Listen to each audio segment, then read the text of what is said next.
வணக்கம். ஆதிச்சநல்லூர் அகழாய்வு. ஆதிச்சநல்லூர் தூத்துக்குடி மாவட்டத்தில் தாமிரபரணி ஆற்றங்கரையில் உள்ளது. ஆதிச்சநல்லூர் 1876ஆம் ஆண்டு ஜெர்மன் நாட்டை சேர்ந்த ஜாகர் என்பவரால் கண்டுபிடிக்கப்பட்டது. இதன் காலம் 3000 ஆண்டுகள் முதல் 6000 ஆண்டுகளாக குறிப்பிடப்படுகிறது.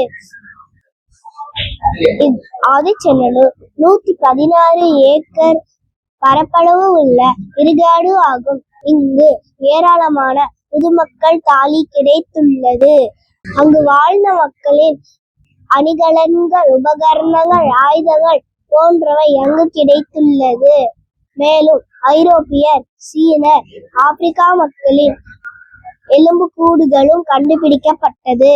ஜாகர் அகழாய்வு செய்யும் போது அங்கு கிடைத்த முக்கியமான பொருட்களை லண்டனில் உள்ள பெர்லின் அருங்காட்சியகத்திற்கு கொண்டு சென்றனர்.